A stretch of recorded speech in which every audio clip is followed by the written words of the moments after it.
My father always called our family image a priceless asset, right until he drained $35,000 of my hard-earned savings to buy a perfect fake life for his golden child.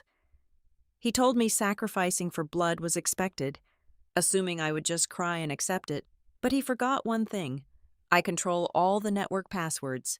He used my money to buy a reputation, so I will use his reputation to absolutely destroy him. Hello, everyone. Before today's story begins, we'd like to share a quick message. YouTube recently removed our monetization, cutting off our income. If you enjoy this story, we humbly ask for just $1 to help pay our staff so they can make a living and keep creating for you. Thank you for saving us now. Let's begin the story. My name is Zoe Henry. I am 24 years old.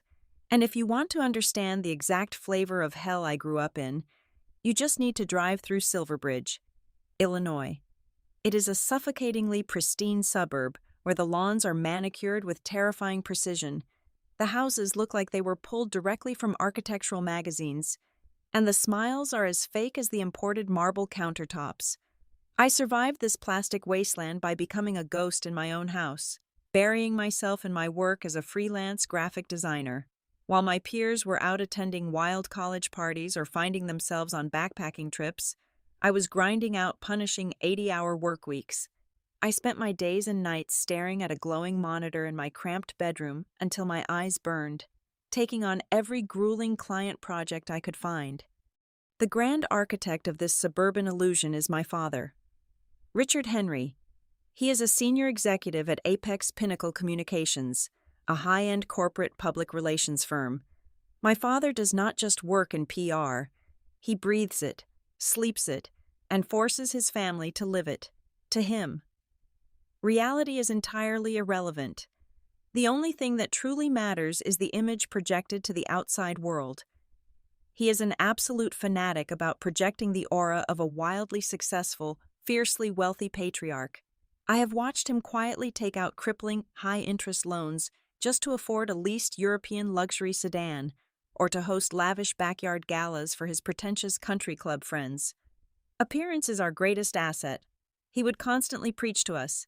Everything had to look perfectly affluent for the social media algorithms and the constantly judging neighbors. And then there is Chloe, my 22-year-old sister. She is the undisputed golden child of the Henry household. While I was treated like the live-in IT support and a convenient background prop, Chloe was groomed from birth to be the sparkling centerpiece of my father's curated life. She is a full-time social media addict who has never worked a real day in her entire life. Her whole existence is funded by my father's bleeding wallet. Her ultimate life goal is to become a high-end luxury lifestyle influencer, parading around in designer clothes she did not pay for, posting carefully staged photos, and acting as the perfect, beautiful extension of my father's fragile, inflated ego. Despite the glaring favoritism and the toxic environment, I kept my head down because I had a solid escape route. When I was 16 years old, my father helped me open a joint bank account so I could deposit paychecks from my first miserable part-time job at a local diner. Over the years, I never bothered to go through the paperwork to remove his name. It was a foolish remnant of a time when I still naively believed he had some basic paternal instinct to protect me. I treated that account like a sacred, untouchable vault. Over 8 grueling years, skipping vacations, eating cheap noodles, and saving literally every spare penny, I built up a balance of exactly $35,000. That money was my absolute lifeline. It was the crucial capital I needed to launch my own independent design studio, secure a lease on an apartment in New York, and finally sever all ties with the suffocating, fake facade of Silverbridge. The collapse of my future happened on a totally mundane Monday morning. I had just poured my first cup of black coffee and sat down at my desk, buzzing with a rare kind of nervous excitement. I opened the banking application on my phone, completely ready to wire the hefty deposit for a small, sunlit commercial loft in Brooklyn. The screen loaded. I blinked, rubbing my tired eyes, firmly thinking it was just a temporary network glitch. The available balance stared back at me in bold, unforgiving digital numbers. $0. I frantically refreshed the page. The screen blinked, and the number remained identical. $0. My heart slammed violently against my ribs, making it hard to breathe. I frantically clicked into the detailed transaction history. There it was, sitting right at the top of the list. A single, massive withdrawal processed late Sunday night, efficiently draining the entire $35,000. Next to the transaction, fully authorized and legally finalized, was a name, Richard Henry. My father had taken absolutely everything. I drove to the bank with a blinding, pulsating headache, ignoring the speed limits. I bypassed the drive-through tellers and marched straight to the branch manager's desk, my chest heaving. I explained the situation with a trembling voice, begging them to freeze the transfer, to flag it as fraudulent, to do anything.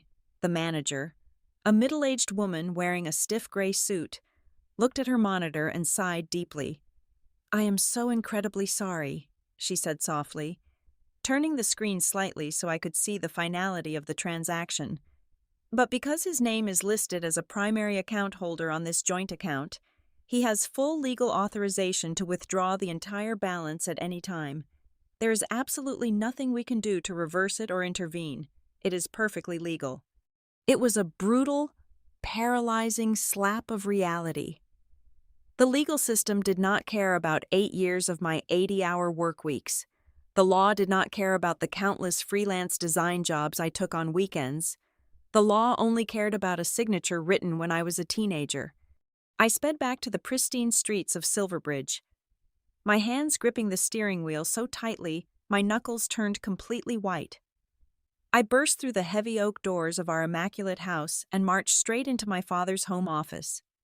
He was sitting comfortably behind his massive mahogany desk, polishing his expensive reading glasses, looking utterly unbothered by the fact that he had just destroyed my life. I demanded to know where my money was. I demanded my $35,000 back immediately. Richard did not flinch. He did not look guilty. He slowly put his glasses back on and looked at me with that practiced, condescending expression he used to manage difficult corporate clients. "Calm down, Zoe," he said, his tone dripping with patronizing, weaponized patience. "You are acting completely hysterical over a simple, necessary family emergency investment. You are letting your emotions cloud your business sense." "An investment," I shouted, my throat burning with raw fury. That was my entire future. That was the commercial lease for my design studio in New York. He waved his hand dismissively, treating my life goals like a minor inconvenience. "You are 24 years old. You are young, capable, and you have plenty of time to save up again. We are a family, and family requires sacrifice during critical transitions. I needed liquid assets immediately to secure a vital, time-sensitive opportunity that will benefit all of us in the long run. You should be proud to contribute to the Henry legacy instead of being so intensely selfish and short-sighted." He spun the narrative so flawlessly. With just a few sentences, he actively tried to make me feel like the selfish villain for wanting to keep the money I bled for. I felt physically sick, my stomach churning against his impenetrable wall of gaslighting.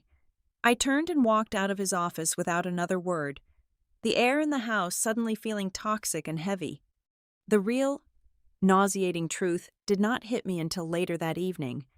I was lying in the dark in my room, staring blankly at the ceiling, when I heard high-pitched, excited squealing echoing from down the hallway.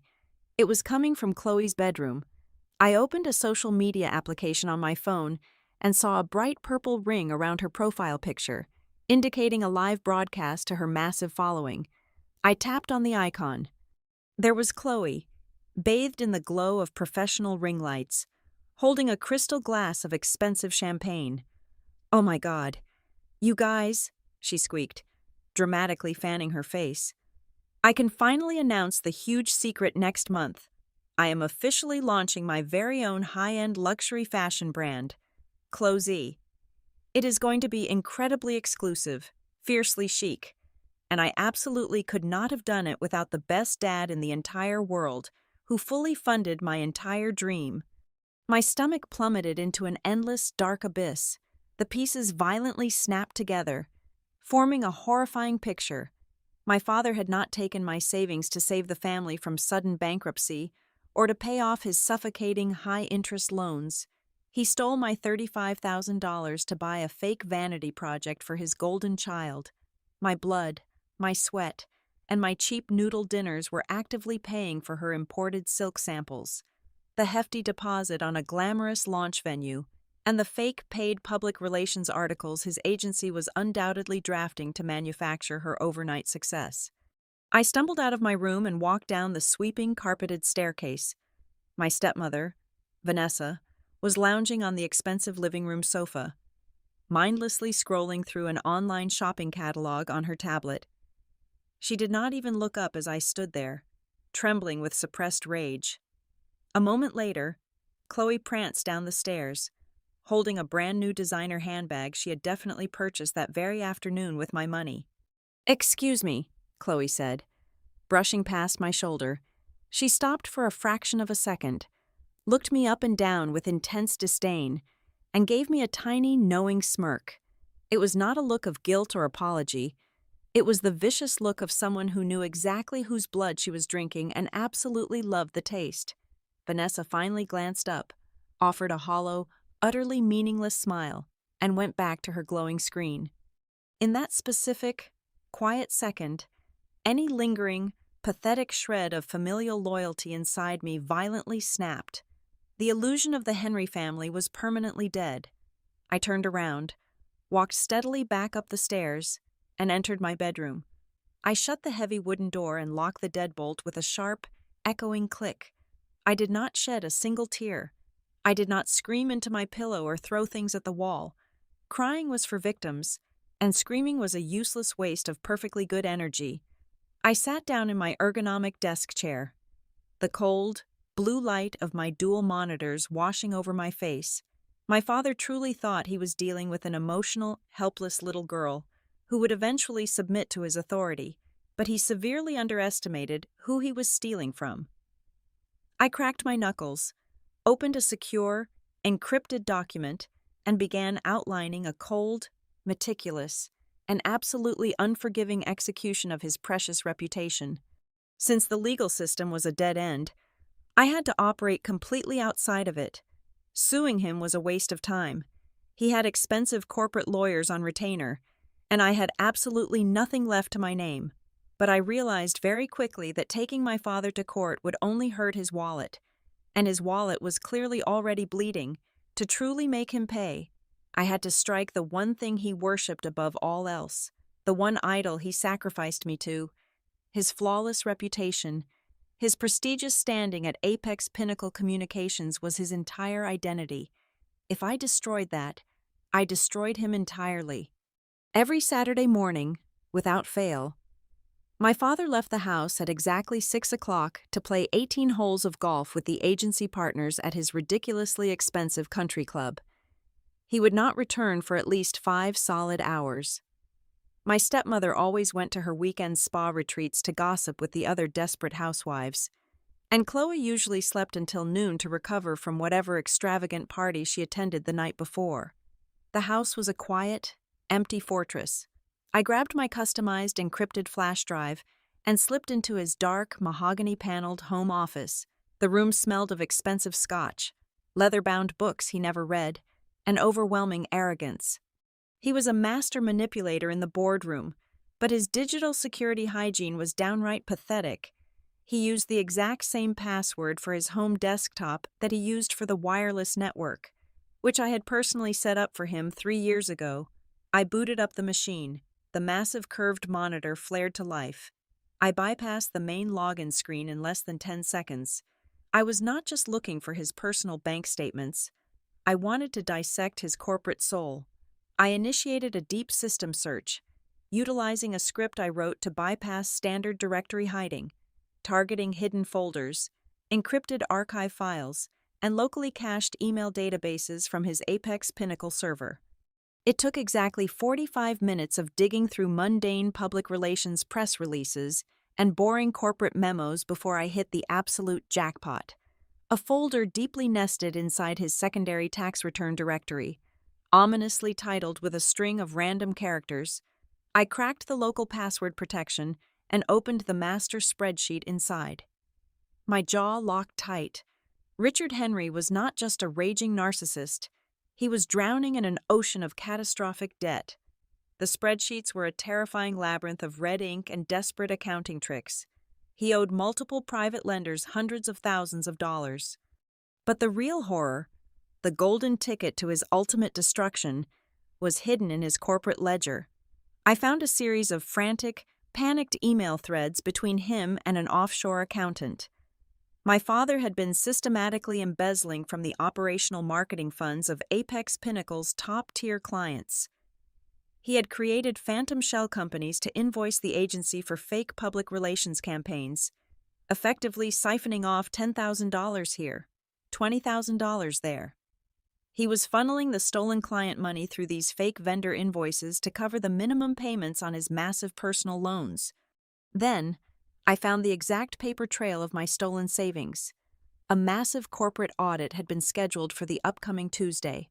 My father was short exactly $30,000 to temporarily plug a gaping hole in a major client account before the auditors arrived to check the books. He did not steal my money to fund Chloe's brand initially. He stole it to save himself from going to federal prison for corporate fraud. Once he plugged the hole, the audit passed, and the heat was temporarily off. He then used the remaining $5,000, plus another freshly embezzled chunk of client money, to kickstart Chloe's pathetic vanity project as a distraction. My blood ran completely cold. I was merely a convenient pawn, a sacrificial lamb slaughtered to keep his fragile house of cards from collapsing. Since I was already deep inside the belly of the beast, I decided to look into the glorious new fashion empire my sister was launching. I pulled up the invoices and shipping manifests for her brand. I fully expected to see receipts from local boutique manufacturers or perhaps high-end European fabric suppliers. Instead, I found a string of digital receipts from a notoriously exploitative mass production factory in Southeast Asia. I opened the catalog documents. I found raw photographs from the factory floor featuring miserable workers in cramped, dimly lit rooms, stitching together cheap synthetic fabrics that looked like they would melt if left in direct sunlight. The exclusive, handcrafted luxury garments Chloe was bragging about on her live streams were literally bought for $2.50 apiece. The factory churned out absolute fast fashion garbage. My father had hired a shady, off-the-books repackaging facility in New Jersey to tear out the cheap polyester tags and meticulously sew in the glamorous, minimalist brand labels. Chloe was planning to sell these exact same $3 dresses to her gullible followers for up to $2,000 each. It was a 100% fraudulent scam, built on stolen money and sweatshop labor. My fingers flew across the keyboard. I did not just take simple screenshots. I meticulously downloaded the entire email archives, the unredacted bank statements, the overseas shipping manifests, the fake vendor contracts, and the highly threatening text messages from his private creditors. I compressed everything into a massive, heavily encrypted file and transferred it directly onto my hidden hard drive. I erased every single digital footprint I left on his machine, cleared the cache, securely wiped the recent files list, and shut the computer down perfectly. I slipped out of the office and back into my bedroom, just as I heard the heavy garage door opening downstairs. My father was home, completely unaware that his public execution had just been fully scheduled. But having the ultimate weapon was only half the battle. I needed the perfect stage to deploy it. If I confronted them now in the living room, they would just deny it, physically destroy my drives, and paint me as a crazy, jealous sister to anyone who would listen. I had to let them build their arrogant pedestal as high as humanly possible, so the fall would utterly shatter them. To do that, I had to play the role of the broken, defeated daughter who finally knew her place. Later that evening, during an agonizingly tense family dinner, I stared down at my expensive porcelain plate and forced a trembling, pathetic sigh. I looked up at my father and delivered the performance of a lifetime. "You were right, Dad," I whispered, making sure my voice sounded suitably crushed and submissive. I overreacted completely. I was just stressed about moving to New York. But family always comes first. I understand why you had to do it. It was an investment. Richard leaned back in his expensive dining chair, swirling his vintage red wine, looking incredibly smug and victorious. I knew you would eventually come to your senses, Zoe. Maturity is recognizing the bigger picture and knowing when to fall in line. I turned to Chloe, who was busy ignoring us to take photos of her gourmet salad. Chloe, I said, forcing a weak, incredibly supportive smile. I know your launch gala is coming up in just 2 weeks. I want to make up for my awful behavior yesterday. I have all this professional graphic design software and years of audio-visual experience. Let me design the branding visuals, the lighting cues, and the main presentation slides for your big night, completely for free. It is the absolute least I can do to support your amazing dream. Chloe lowered her phone, her eyes lighting up with genuine, undisguised greed. Why pay a professional agency thousands of dollars when you can exploit your desperate, broken sister for free labor? Oh my God, really? She squealed, clapping her hands together. That would be literally amazing. I need the aesthetic to be super luxurious, fierce, and totally flawless. Do you really think you can handle that kind of pressure? Absolutely, I replied, maintaining unbroken, deadpan eye contact with both of them. I promise you, it will be a presentation that absolutely no one in Silverbridge will ever forget. My father and sister swallowed my sudden submission without a single ounce of suspicion. To them, my capitulation was simply the natural order of the universe reasserting itself. Richard patted my shoulder the next morning, beaming with toxic pride, telling me that blood loyalty always trumped selfish ambition. Chloe was practically vibrating with excitement, handing me a massive folder of terrible, uninspired design notes for her brand launch. They truly believed I had been broken. They handed me the absolute keys to their kingdom because they were too arrogant to realize they were actually handing me the remote detonator. The launch event was scheduled at the Grand Azure Plaza, the most obnoxiously expensive 5-star hotel in the downtown district. My father had spared absolutely zero expense, spending the money he stole from my bank account and his clients to rent out the massive grand ballroom. Over the next 2 weeks, I embedded myself into the venue's technical infrastructure. I met with the hotel's audiovisual team, posing as the meticulous, highly organized event director for the Henry family, because I spoke their technical language. They gladly handed over the master administrative credentials to the ballroom's central control booth. I became the absolute gatekeeper of the lighting arrays, the surround sound boards, and the gigantic, floor-to-ceiling high-definition LED screen positioned right behind the main speaker podium. In the safety of my dark bedroom, I began constructing the ultimate digital Trojan horse.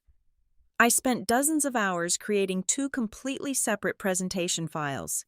The first file was a masterpiece of vapid, glittering corporate garbage. It featured sweeping drone shots, elegant typography, and stunningly edited photos of Chloe pretending to be a visionary designer. I presented this file to my father and sister during our final rehearsal. They absolutely loved it. Chloe actually squealed, claiming it was the most beautiful thing she had ever seen. The second file, however, was the real payload. This was the master sequence containing the offshore bank statements, the sweatshop photos, and the indisputable proof of my father's corporate embezzlement. I did not just upload this file to the standard presentation software. I hard-coded a custom execution script deep into the operating system of the main projection computer. Once the trigger was pulled, the script would forcefully override all local user inputs. It disabled the keyboard, locked the mouse pointer, and completely bypassed the physical escape key. Even if my father managed to scream at the technical staff to shut it down, they would find themselves completely locked out of their own servers. The only way to stop the broadcast would be to physically sever the main power cables running through the hotel walls, which would take far longer than the 3 minutes required for my digital guillotine to fall. With the technical trap perfectly set, I needed to guarantee that the right audience was sitting in the splash zone. A public relations executive only cares about public humiliation if his most valuable assets are watching. Exactly 3 days before the gala, I routed my internet connection through several virtual private networks and created a highly encrypted, untraceable email address. I carefully drafted a message disguised as an anonymous whistleblower tip. I sent it directly to the senior managing partners at Apex Pinnacle Communications, as well as the chief financial officers of their top 3 corporate clients.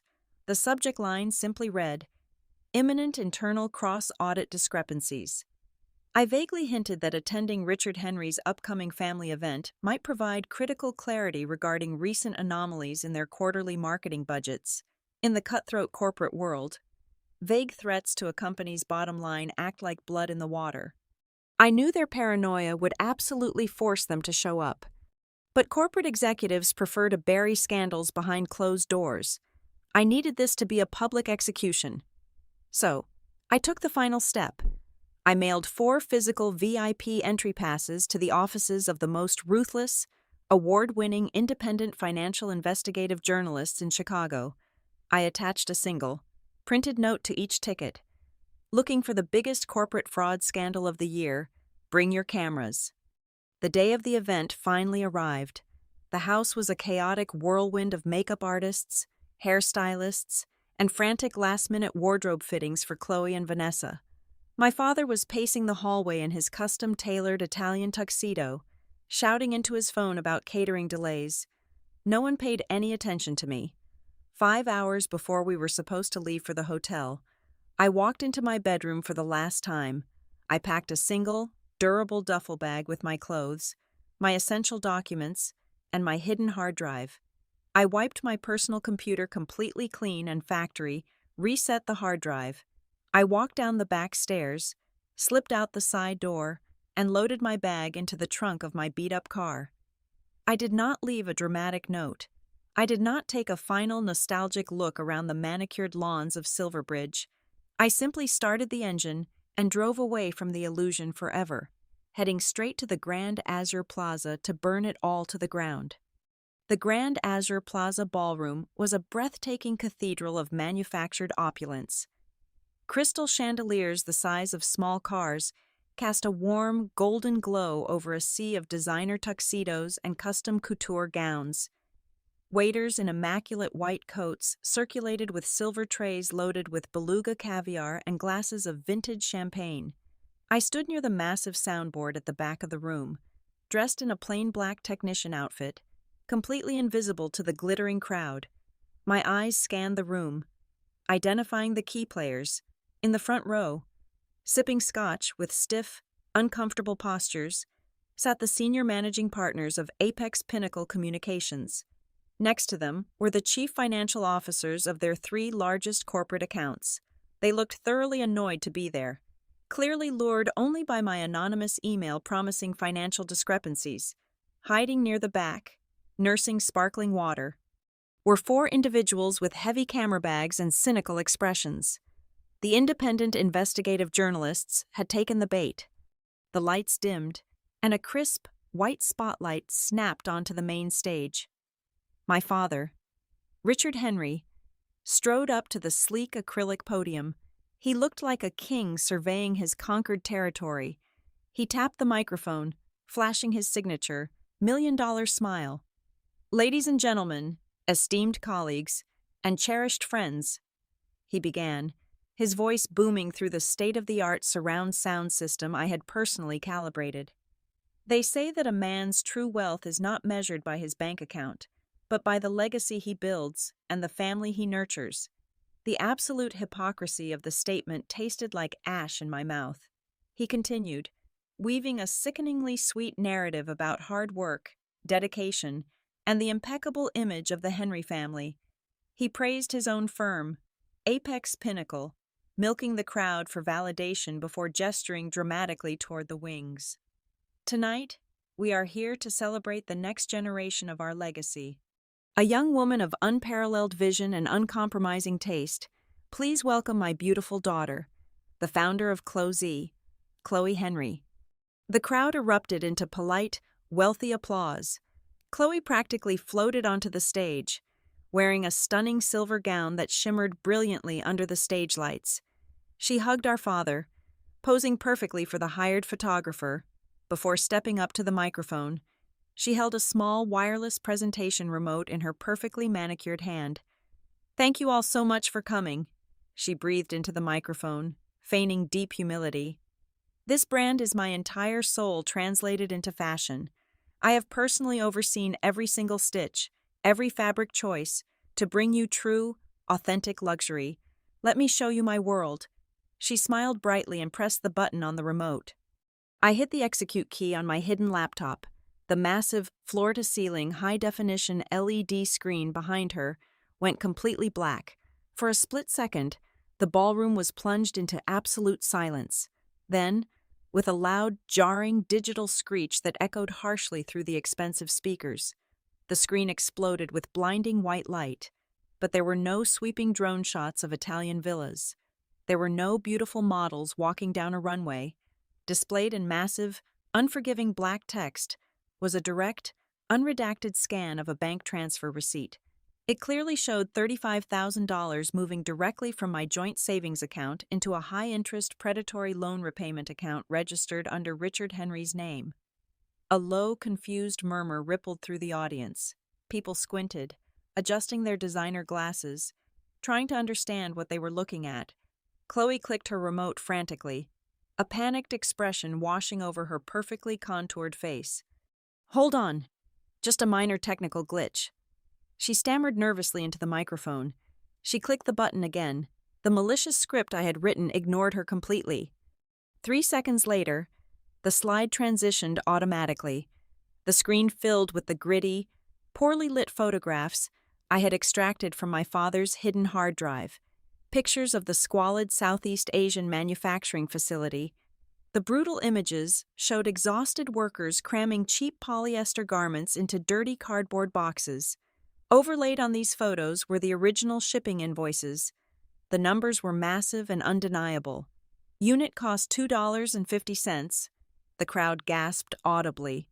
The next slide transitioned immediately, showing a highly damning video clip I had pieced together from the New Jersey facility's security cameras, clearly showing workers ripping out the original factory tags and sewing in the sleek, minimalist, closey luxury labels.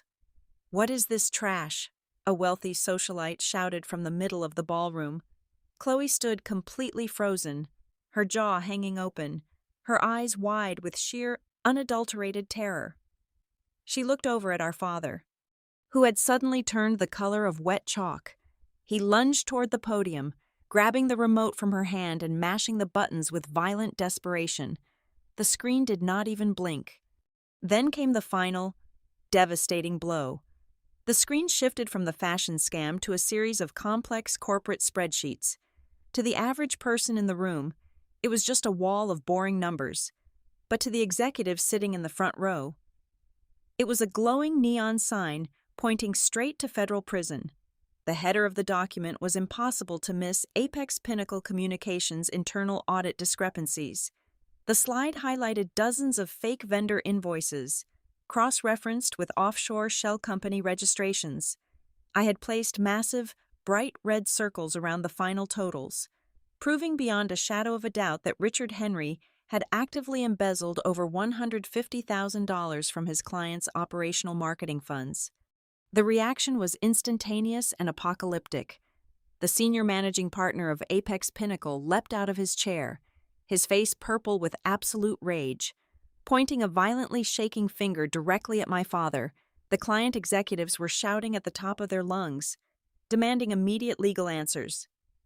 Richard dropped the useless plastic remote. He spun around, staring at the damning evidence towering behind him, his perfect, carefully constructed facade shattering into a million irreparable pieces. "Turn it off!" he screamed, his voice cracking with pure hysteria, completely abandoning his polished persona. "Turn the damn screen off right now." He pointed frantically toward the control booth at the back of the room where the hotel's technical staff were stationed. The lead technician was frantically typing on his keyboard, sweating profusely. "I cannot do anything," the technician yelled back over the mounting chaos. "The entire mainframe is locked out. We have zero administrator access. A ghost script has hijacked the system." I calmly unplugged my customized encrypted flash drive from the central server rack, completely severing the only digital key that could stop the broadcast. I slipped the metal drive into my jacket pocket, The ballroom had descended into a spectacular riot of upper-class panic. Chloe was sobbing hysterically on the stage, her expensive makeup running down her face in dark, ugly streaks as the wealthy elite of Silverbridge pointed and laughed openly at her fraudulent empire. Furious corporate investors were already dialing their ruthless lawyers. My father was practically on his knees near the edge of the stage, begging his boss to listen to him, completely stripped of his dignity, his power, and his precious reputation. I walked slowly toward the grand double doors at the back of the ballroom. A terrified waiter had abandoned his silver tray on a nearby table in the confusion. I reached out and picked up a tall, crystal flute of the most expensive champagne the hotel had to offer. I pushed the heavy wooden doors open, letting the cool, refreshing night air hit my face. Before I stepped out into the quiet lobby, I turned back for one final, deeply satisfying look.